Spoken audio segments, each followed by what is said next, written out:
कन्नौज के छिबरामऊ में विधायक अर्चना पांडे ने प्रेस कॉन्फ्रेंस कर क्षेत्र की जनता को सुरक्षा का संदेश दिया।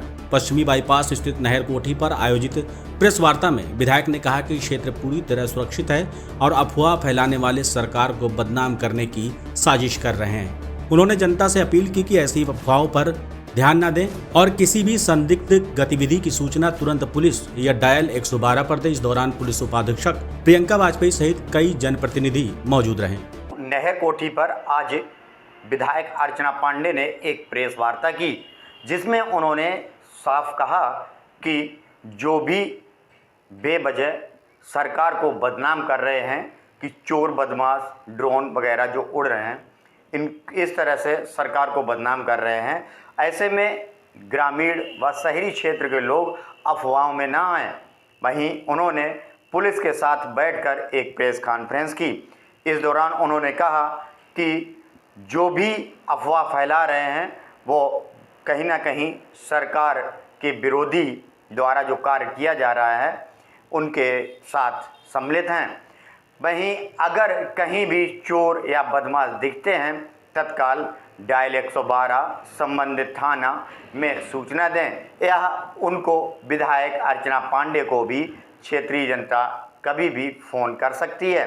विधायक अर्चना पांडे द्वारा बताया गया कि छिबरामऊ क्षेत्र की वह चौकीदार हैं, पूरी तरह से वह सुरक्षा कर रही हैं लोगों का। छिबरामऊ से विधायक अर्चना पांडे ने नहर कोठी पर आज प्रेस वार्ता की है।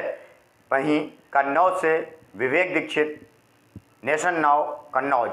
आजकल मैं देख रही हूँ कि एक अजीब तरह का भ्रामक प्रचार हर तरफ फैलाया जा रहा है और लोगों में एक अजीब सी दहशत फैलाई जा रही है। और निश्चित रूप से ये मुझे लगता है कि उत्तर प्रदेश सरकार की सफलता से, उत्तर प्रदेश की लॉ एंड ऑर्डर की जो व्यवस्था है उससे कहीं न कहीं हमारे विपक्षियों में इतना हतोत्साह है और वो इस तरीके से इरिटेट होकर के इस तरीके की हरकतें कर रहे हैं कि जिसकी कभी कल्पना भी नहीं की जा सकती है। ऐसा भ्रामक प्रचार यहाँ फैलाया जा रहा है। और केवल यही नहीं, अभी पता लगा 2 दिन पहले कि पहले ये पश्चिम क्षेत्र में शुरू हुआ और उसके बाद वहाँ से चलते चलते अब यहाँ तक आ गया है कि दिन हर समय जहाँ शाम हुई वहाँ लोग यही प्रचार करने लगते हैं कि बदमाश हैं, चोर हैं। और जबकि सच्चाई ये है, कहीं कोई किसी प्रकार का आज तक कोई इस तरीके का अराजक तत्व नहीं पकड़ा गया और ना ही कोई घटना हुई है। ये एक सोची समझी रणनीति, एक षड्यंत्र, एक साजिश है। मैं केवल आज इसीलिए मैंने आप सब लोगों को यहाँ पर आमंत्रित करके आप सबके माध्यम से एक संदेश देने का काम मैं कर रही हूँ कि पूर्णतः सरकार पर भरोसा रखें। उत्तर प्रदेश सरकार आपकी सुरक्षा के लिए और कानून व्यवस्था के लिए पूरी तरह से संकल्पबद्ध है, कटिबद्ध है। किसी भी प्रकार से आपके साथ किसी भी प्रकार की कोई दिक्कत नहीं होने दी जाएगी। यदि वास्तव में ऐसा लगता है कहीं आपको कि कोई इस तरीके की बात है तो आपके पास 112 नंबर है, आपके पास थाने के सभी नंबर हैं, किसी नंबर पर आप फ़ोन करें। लेकिन किसी के कहने से केवल बदमाश है, मैं जहाँ तक समझ पा रही हूँ लोगों का गांव में रिश्तेदारों का आना जाना बंद होता जा रहा है। कई जगह से सूचनाएं मिली कि जो व्यक्ति दिल्ली से चला वो गांव में पहुंचते पहुंचते उसको रात हो गई तो बस बदमाश के नाम पर उसको ही लेकर पीट दिया, अफवाह फैला दी। कई जगह फायरिंग की सूचना भी मिली है। मैं आगाह करना चाहती हूँ कि इस तरीके से झूठी अफवाहों के अंतर्गत अगर कोई फायरिंग या इस तरीके की कोई अप्रिय घटना हुई तो निश्चित रूप से आप स्वयं इसके जिम्मेदार होंगे।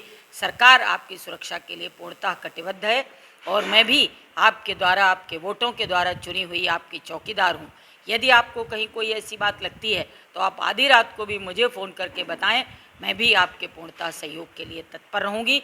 लेकिन कृपया अफवाहों पर ध्यान न दें, अफवाह फैलाने वालों से सावधान रहें। और यदि आपके समझ में कोई ऐसा व्यक्ति आता है जो झूठी अफवाह फैलाने में सहयोग कर रहा है तो तत्काल थाने को सूचना देकर उसको भी पुलिस को हिरासत में दिलवाने का काम करें। ग्रामीण पूरी रात जगते हैं और इकट्ठा होकर कहीं ना कहीं नारेबाजी भी कर रहे हैं। इसी के लिए मैंने आज आप सबके माध्यम से ये संदेश देने के लिए बुलाया है। और मैंने एक और अभी मैंने रखा है सुझाव कि हर ग्राम सभा में ग्राम सुरक्षा समिति की बैठक करके ग्रामीणों में भी इस तरीके का विश्वास पैदा करने का काम हम सब लोग मिल करके करेंगे। मैम, पूरे मामले में प्रशासन किस तरीके से काम कर रहा है? प्रशासन पूरी तरह से चौकन्ना है, सतर्क है, जागरूक है। कहीं भी प्रशासन में कोई किसी प्रकार की ढील नहीं है। कुछ लोगों का ये भी कहना है अगर ये घटना सत्य है, यदि वास्तव में कहीं कोई ऐसी आपकी बात सच पाई जा रही है तो निश्चित रूप से जो भी इस तरीके की घटना को अंजाम देने आया है उसके प्रति सख्त कार्रवाई होगी। लेकिन आप केवल ये कहें कि हमने इससे सुना, इसने कहा, इसके आधार पर यदि आप बात करते हैं और आप फ़ोन में पुलिस को फ़ोन करते हैं, बताते हैं। मैंने एक बात अंत में आपसे कही कि अफवाहों पर ध्यान न दें। यदि आपको खुद कहीं यथार्थ प्रतीत हो तो आप इसके बारे में ज़रूर बताएं।